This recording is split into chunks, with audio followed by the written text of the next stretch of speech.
여러분 안녕하십니까? 광주 MBC 뉴스데스크입니다. 역대급 추위와 많은 눈으로 광주와 전남이 꽁꽁 얼어붙었습니다. 오늘 밤 광주와 전남 일부 지역엔 역대 첫 한파 경보가 내려집니다. 빙판으로 변한 길에서는 사고가 잇따랐고 시내버스도 단축 운행에 들어갔습니다. 첫 소식 이다현 기자가 전해드립니다. 화물차 앞부분이 심하게 찌그러졌습니다. 도로 곳곳에는 대형 트레일러와 승용차가 충돌한 채 뒤섞여 있습니다.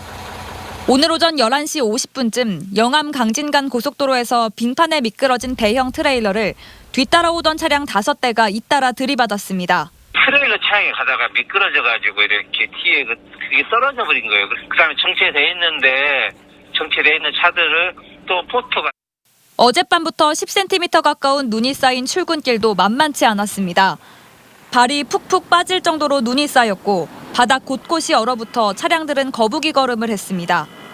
또 빙판길을 걷다 넘어지는 사고도 광주에서만 10건 넘게 발생했습니다. 네, 평소보다 한 30-40분 정도 좀 서둘러 나왔습니다. 눈이 많이 와서 버스가 많이 안 오는 것 같은데. 눈에 더해 때마침 찾아온 한파에 시민들은 겨울 날씨의 맹위를 그대로 실감했습니다. 추우면서 바람 불고 오니까 좀 힘드네요. 춥고 이제 얼굴에 눈 안 묻히기 위해서 우산을 썼습니다.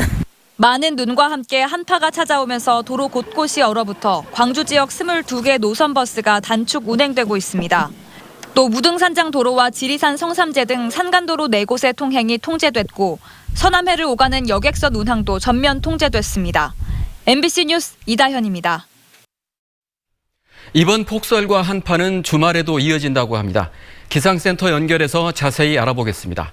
이다솔 캐스터, 내일은 오늘보다 더 춥다고요?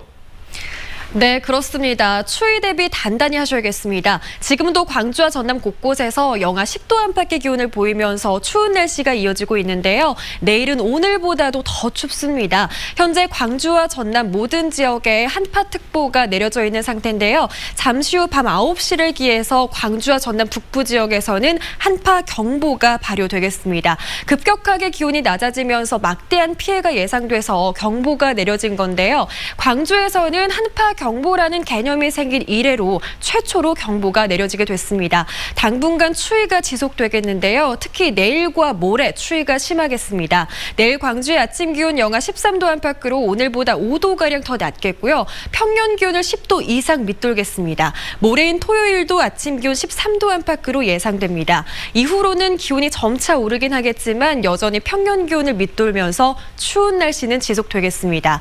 내일 전남 곳곳에서도 기온이 크게 낮아지겠습니다. 장성과 담양에서는 영하 20도에 가까운 기온 보이겠고요. 곡성에서도 영하 16도 안팎을 보이겠습니다.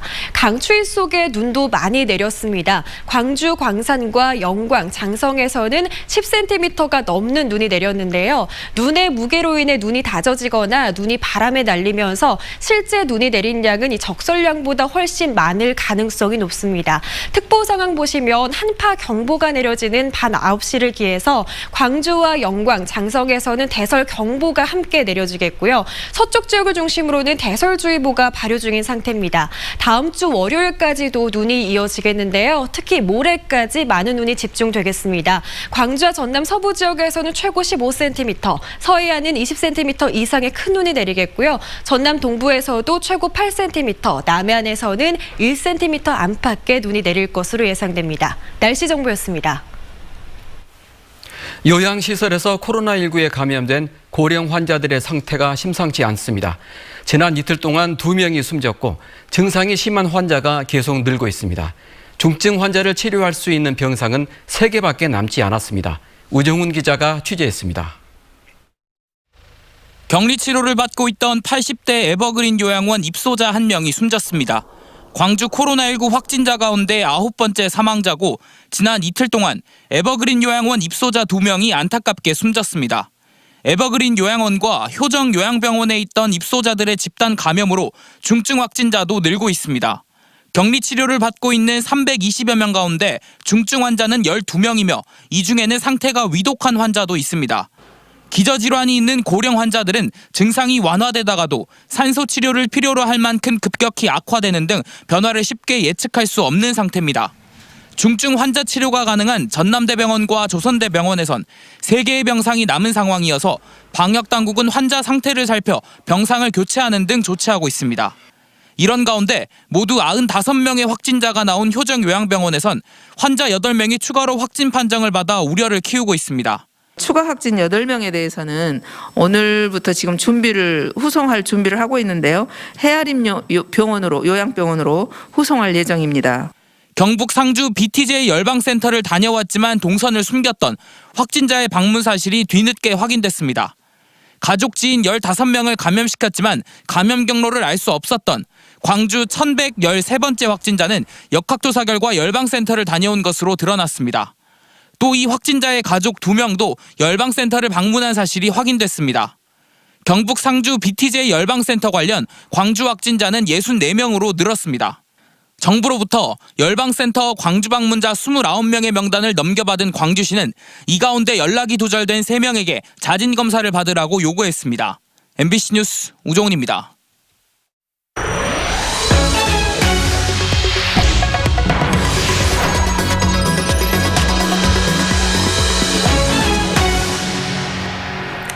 지난달 광주의 한 금은방에 도둑이 들어 귀금속을 털어 달아났습니다. 경찰이 20여일 만에 범인을 붙잡고 보니 21년 경력의 현직 경찰이었습니다. 베테랑 경찰 경험을 범죄에 악용한 겁니다. 보도에 송정근 기자입니다. 지난달 18일 광주의 한 금은방. 모자와 복면으로 얼굴을 가린 한 남성이 자물쇠를 부수고 들어오더니 둔기로 유리창을 깨고 순식간에 귀금속을 쓸어 담습니다. 금반지를 비롯해 훔친 귀금속만 2,500만 원대. 달아나는 데까지 걸린 시간은 고작 1분. 노련한 수법이었습니다.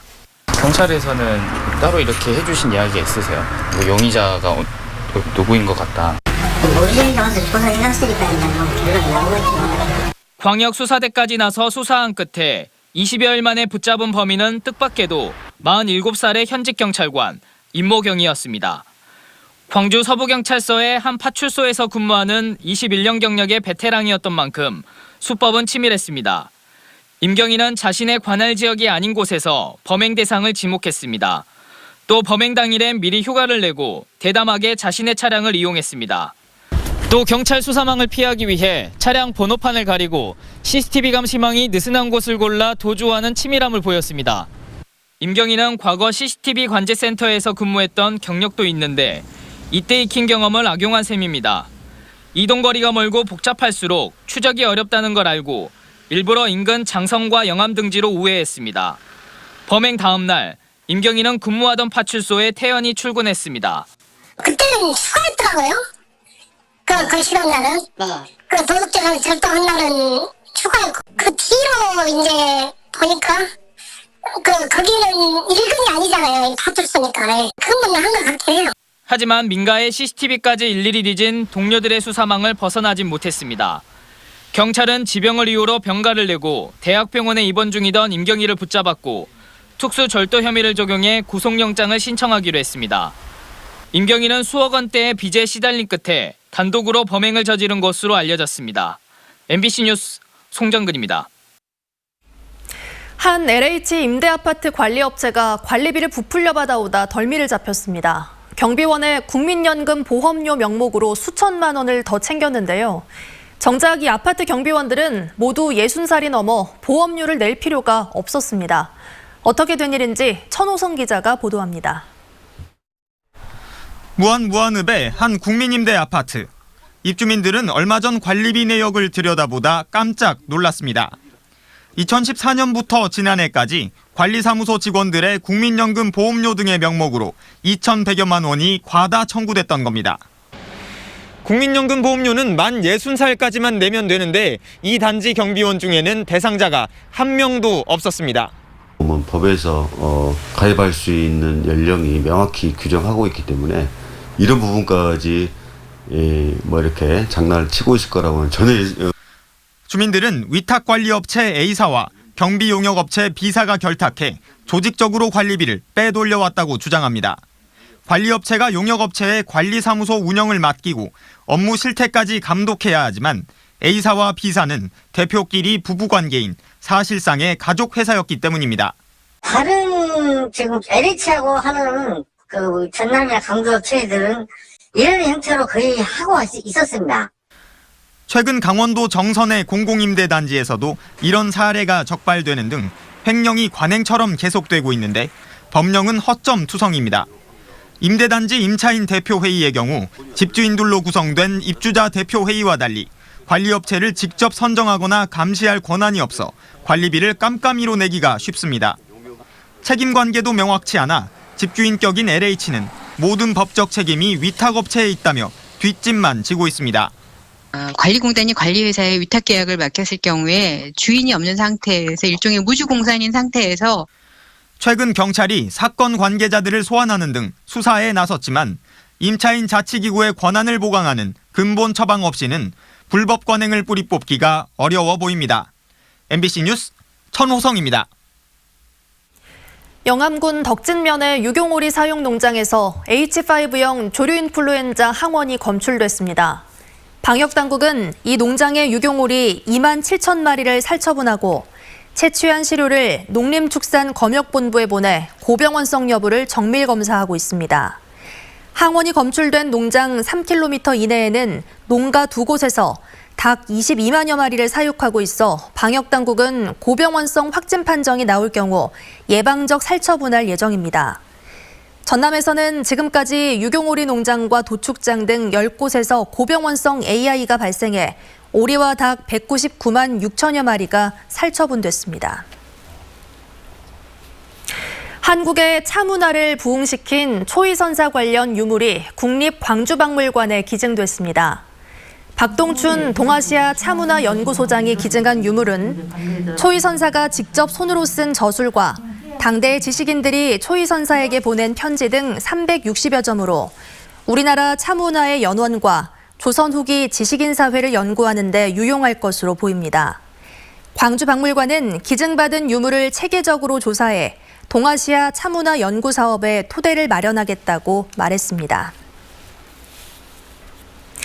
혈세 낭비 논란이 일고 있는 광주 제2순환도로 1구간 사업 시행사의 운영권을 회수하는 일이 어렵게 됐습니다. 광주시에 따르면 법무부 산하 정부 법무공단은 제2순환도로 1구간 사업 시행사인 맥쿼리의 관리권과 운영권을 박탈하는 등의 공익처분을 하는 것은 근거가 부족하다고 결론냈습니다. 맥쿼리가 2028년까지 운영하기로 한 제2순환도로 1구간은 최소 수익을 보장한다는 조항 때문에 시민단체 등으로부터 비판을 받아왔습니다.